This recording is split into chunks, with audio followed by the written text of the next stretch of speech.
I can't hear you. Can you all hear me? That's the energy we need. I am Matt Medved, CEO and co-founder of NFT Now, the leading Web3 digital media publication for NFT coverage and curation. And this is consumer brands in the NFT space. Over the past year, we've seen a sea change in mainstream attention on NFTs and a market boom that has brands across every sector thinking about the technology and how they enter the space. We've got an incredible panel of seasoned professionals up here, and I'm going to turn it over to them to do brief introductions before we get started. Avery, why don't we start with you? Thanks, Matt, and thanks everybody for being here in Miami. It's amazing to see such an engaged audience, and I'm really thankful to the folks at NFT Basel for having us all. I'm Avery, and I run Vayner NFT. Vayner NFT is an independent consultancy that's part of VaynerX, and we help brands and talent and folks who have intellectual property navigate this wonderful world of Web3. Hi, everyone. Is this thing on? I think so. Hi, everyone. My name's Avi Dabir.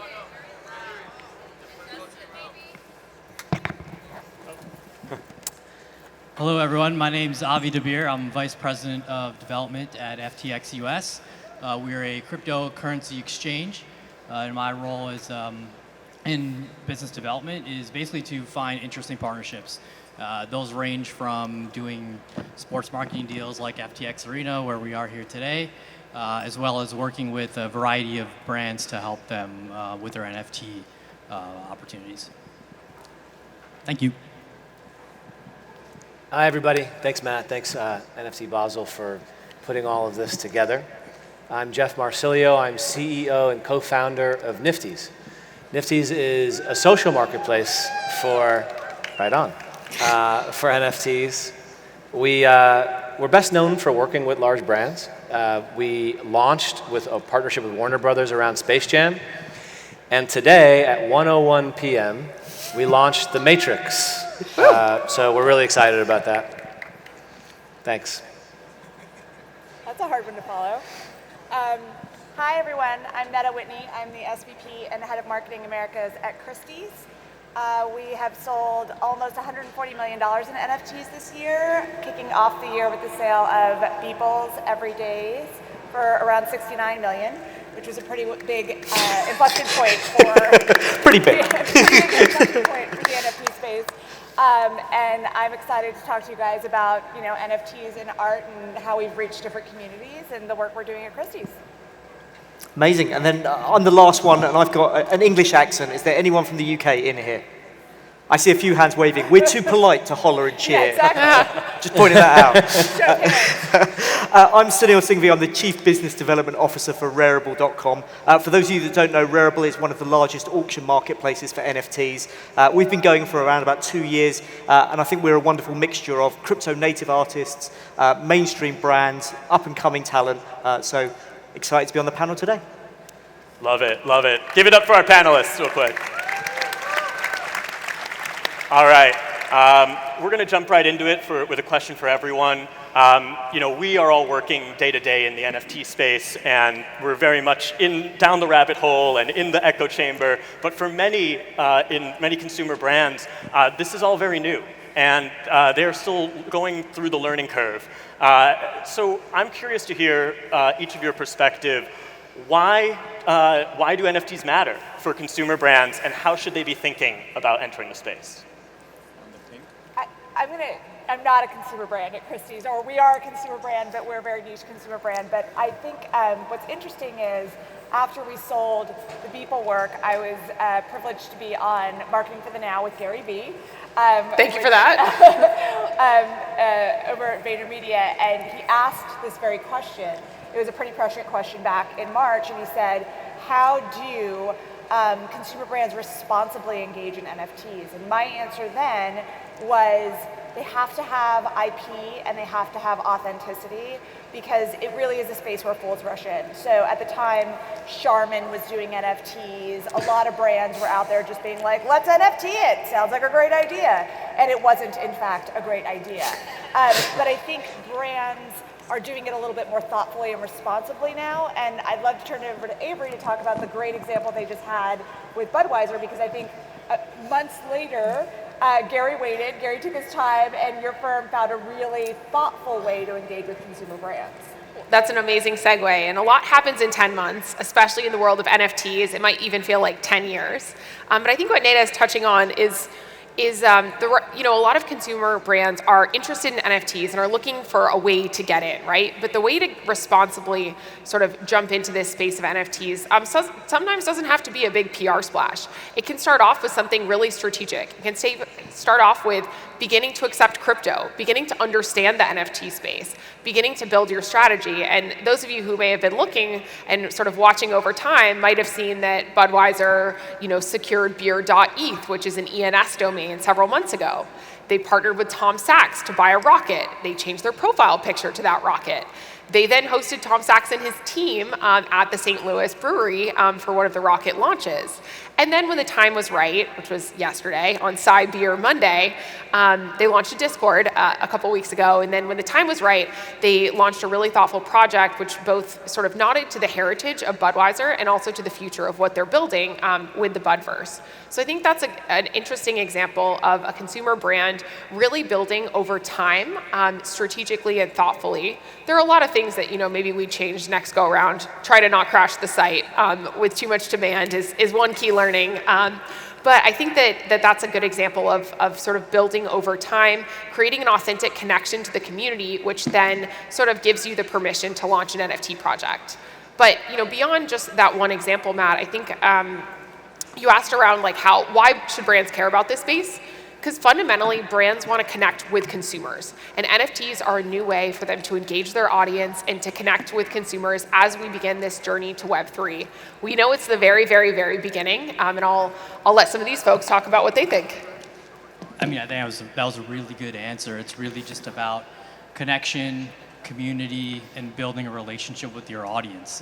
And this is the new way to do that. I can just give a quick example of a couple things that we've done in that space. We've done NFT drops here at FTX Arena on opening night to connect with the fan base here and really engage them and bring them into this NFT world. We also actually have an NFT drop that's happening here today. If you download FTX, type in the promo code, everyone will be dropped an NFT into their wallets. But at the core of it is it's a new, exciting way to connect with an audience. It's the best way to say it. I think that NFTs will be to Web3 what social posts have been to Web2. It's like the fundamental unit of a new internet. And it has the potential to flip the internet on its head completely. Whereas today, value accretion is to the platforms at the center of the network. Value will now be captured at the edges of the network where the consumers and the brands live. But it only works if you embrace the ethos of Web3, which is decentralization and community empowerment. So it matters for brands because there is an opportunity to take back so much of the value that they've ceded to centralized platforms. But they got to do it by the kinds of examples you guys just described. You have to start with engagement and start with community and get comfortable empowering your community. Yeah, I think everyone said incredibly interesting things. I think the point I'd want to make with the consumer brands is, my question is always, why are you entering the space? And I think if you don't know why you're entering the space, you're doomed to failure. Kind of to the points we've already heard. I meet a lot of people, and the Beeple sale is, of course, historic and incredibly important for the industry, but it also told a lot of people that their worthless JPEG was worth a lot of money because they didn't understand the culture behind it. They didn't understand the history. They didn't understand the context. And I think that's one of the real challenges for consumer brands coming in. They see headlines that report just numerical value rather than headlines that talk about the fact that people in here quit their jobs to go and fill out their dreams. Artists found their paths. And I think the consumer brands that understand how they're positioning themselves, where they want to be in a year, where they want to be in 2 years, and If it's a marketing stunt to start, it's fine. That's one way of doing it. But the most successful brands, kind of we're talking about Budweiser there, have a multi-month strategy with an end goal, which is hopefully two things. A deeper connection with a community that is growing and a long-term revenue play. And it can be weighted differently depending on which brand you're in. But if you're coming into it just thinking, this is an easy way to make money or this is an easy way to make noise, you are very mistaken. Fully agreed there. Avery, at Vayner NFT, you're working with some of the largest consumer brands in the world. I know you're working with Budweiser, who has a very big week currently. What are you seeing brands do right and wrong entering the space? Yeah, I think Sunil said it well. Brands who are looking for like a quick cash grab or only a PR hit are probably the ones, or rushing it, I think is the number one thing that's not working out well. When brands just want to NFT anything, they're like, hey, we're doing a campaign, let's just NFT the commercial or something like that. That's probably not the best way to think about it. But what brands are doing right is much more exciting. For one, we're very fortunate to have so many brands very interested in learning more and in building the right strategy. And of thinking of something that both is true to who they are as a brand, and that doesn't just mean using NFT language on Twitter, right? Like it has to actually be who they are and representative of what they stand for as a brand, right? Charities that they have, maybe even sponsorships that they already have in place, visuals that are kind of tied into who they are as a brand. So I think that's really important. And then the second thing that brands are doing right is partnerships. Some of you all might have seen, and this was not the work of Vayner, but seen some of the teasing that's been happening with Adidas and some of the NFT projects that they're partnering with. I think one of the number one most authentic ways a brand can look to enter the NFT space is by partnering with NFT creators or NFT projects to build that bridge, which then gives them permission to launch their own project in the future. So I think that's an example of something that brands are doing very right. I love that. Neda, I'd love to hear your perspective. Among major auction houses, Christie's really led the charge in embracing the NFT space, dating back to that landmark Beeple sale. And like when you think about a 255-year-old institution in the art world with an existing network of collectors, gallerists, dealers, et cetera, artists, bringing that institution and that brand into Web3, what have been some of the most unique challenges and opportunities? Yeah, it's been work, and I think the work is important. I think Sunil said it really eloquently. Thinking that this is going to be easy is the most assured path to failure. And everyone on this panel is going to say it. Everyone and probably every panel you go to is going to say it. But authenticity and community is really key. And so I think, again, it's really easy to think and on surface level see that Beeple sale as a JPEG that sold for 69 million. And I think in doing so, you discount the craft and the labor that went into someone dedicating 5,000 days to their spending all that time really dedicating themselves to putting art out there on the internet, which is a ruthless place to put your art, and having people react to it and going and doing that day after day and building an engaged community of followers that really were passionate about what he did and respected him and creating a community around him. That's what attributed value to the work that Mike, aka Beeple, did and does. And so for us, the key to finding more pieces of art or more craft to sell is finding more communities, is understanding who within those communities has dedicated themselves in the same way, whether through digital art or through design or through photography with our sale with Justin Aversano, or through music. We have an upcoming sale with Blau coming up that we just announced. Whatever the craft is, we really just find someone who understands how to be authentic to a digitally native point of view and then dedicate themselves to it. Because I think the failure comes in someone trying to make a cash grab or being inauthentic with the community.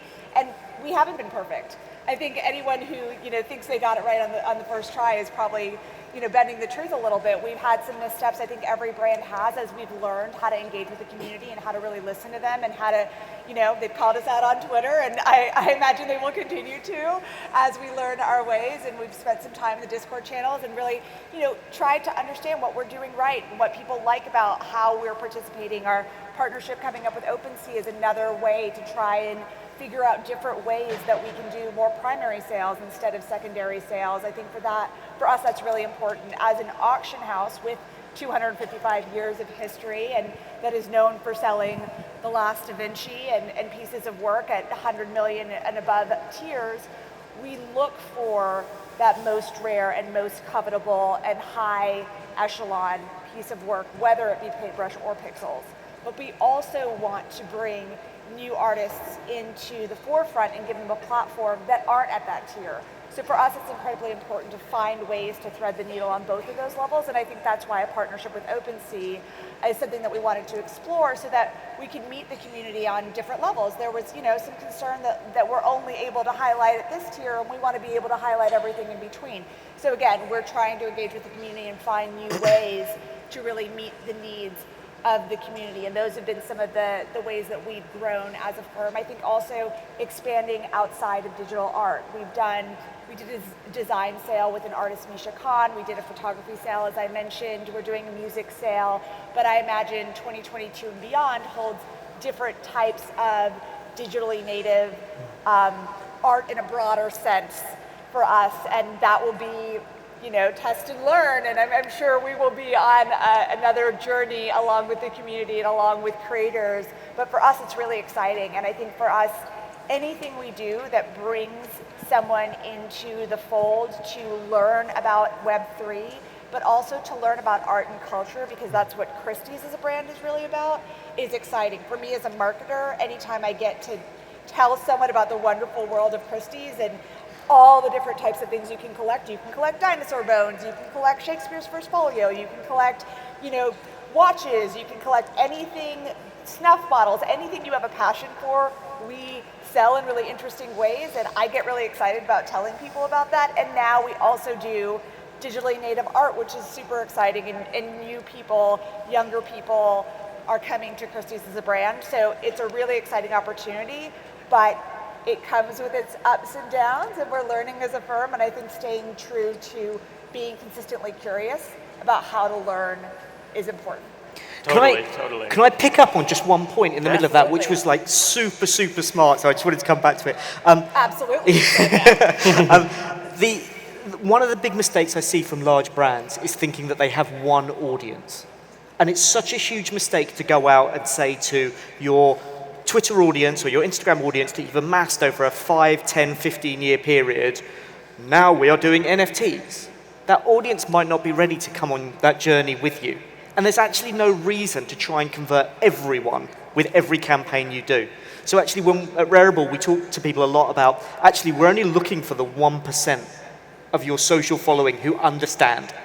And the job with the project is to grow that 1% to 2% and 2% to 4%.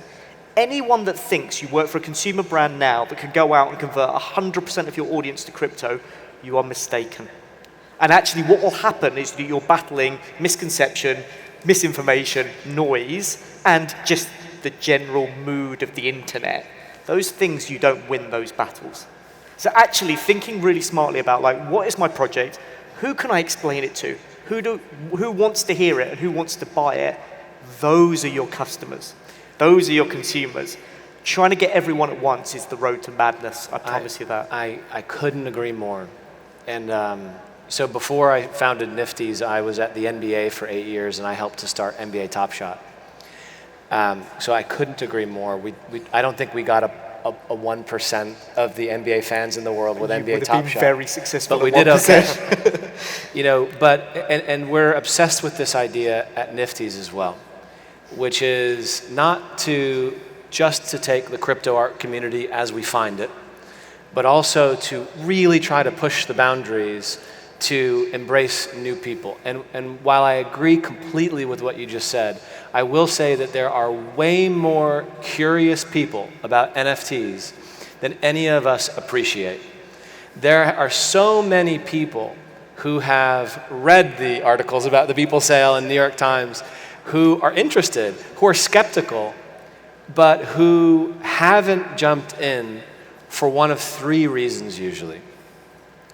The biggest one is usually there isn't something that they already care a lot about.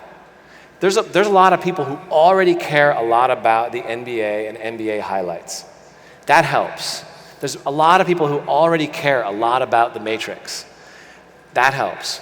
The second thing is, it's really scary. We probably all in this room, we take it a little bit for granted, but I bet you, even you, when you connect your MetaMask somewhere, or you send some crypto somewhere, or you're choosing a gas fee, you're scared. Like, it is really nerve-wracking.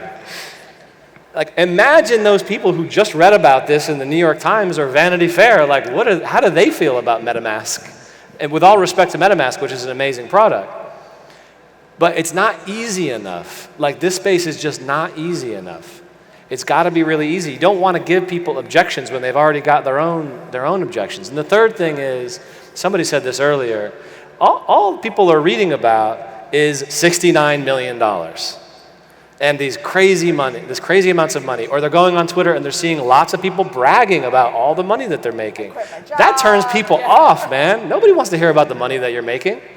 So, we've got to lead with engagement and community, and I think the space is actually really good at that too, and it's evolving and getting better at that. But if you can do those three things, you will find that there's actually, beyond the couple 100,000 people who are engaging today, there are millions of people who are ready to be converted into this space. Absolutely. Avi, I'd love to hear your perspective. FTX recently announced the launch of its forthcoming NFT platform. Many of your existing user base is familiar with crypto, but may be new to NFTs. So I'm curious to hear the thought process on how do you introduce an NFT component to like a crypto native audience like that, while also bringing the existing NFT audience over to a platform? Yeah, I think it's a great question, and this kind of touches on what everyone said about the NFT audience in general. Like, it's ever evolving, right? Like, there are multiple audiences. They're each on their own journey, and the touch point to attract them is different, right? We have folks who are already in crypto. The interesting thing about them on our platform is they already understand how to interact with wallets. Their wallets are already funded. So there's actually a little bit less friction for them to move into the NFT space. But then on the other hand, to Jeff's point, like, there are new people who might be interested in a brand that's launching an NFT. How do we educate them, bring them aboard? And I think because we are a centralized exchange, we have a little bit more control over what that user onboarding experience is. So it's easy for them to register using an email and password and linking their debit card to quickly make a transaction. So just to answer your point, your question, like, the crypto audience, I think, is actually fairly well versed in buying NFTs. It's that new audience that we're trying to attract with our platform, and maybe the way they discover crypto is not through trading Bitcoin, Ethereum, Solana, et cetera, but it's actually through NFTs, and then they discover cryptocurrencies and blockchain technology in that way. And that's really what we're sort of focused on. I love that. I know we're starting to run low on time, so I'd love to just wrap things up with a round question, a quick round. How should brands be thinking about the metaverse going forward? Maybe we'll let Sunil start this time. Yeah. Oh, right, I'm starting. How should they think about the metaverse? You should forget everything that you're reading in the papers. You should forget everything that you're reading online and decide how you want to communicate and how you want to connect with your audiences in the next 5 to 10 years. Forget everything. Everyone's making it up. I'm going to go with what he said.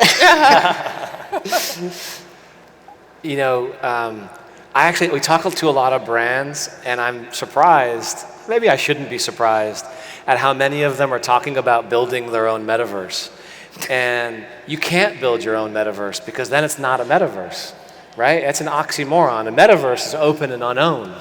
So don't do that. Start there. Don't own the metaverse. You can't. And actually stop thinking about the metaverse as a place where we're all going to hang out like with like avatars, in my opinion. I think that that's going to be part of it, but I don't think embodiment and like mobility in a three-dimensional space is everything that represents the metaverse. The metaverse is an ethos. It is the transition of things that we could only experience in reality online, and it's starting with ownership. Ownership is moving online. We could only experience that in reality before. So think instead about embracing decentralization, ownership, empowering community. That's the metaverse that's here today. That's the one that brands should be working with. I'll just keep it quick. I think just try stuff, experiment with it, build things. If it works, keep doing it. Try more things. If it doesn't work, scrap it and move on. I mean, the space evolves so fast. Just don't get hung up on any one approach or idea. Yeah, I guess I'm the last one here. So I agree that the metaverse is not necessarily only a place for like avatars, right? And we have so many brands saying, I want to do an activation here, that don't really realize like even some of the most successful activations in Decentraland or Sandbox have like only a couple hundred users at one point. But what I think is incredibly interesting is brands strategically mapping how they can design programs that engage their communities in the future. So that's how I would recommend they think about the metaverse. And on that note, everybody give it up for our panelists. Thank you so much. Thank you so much.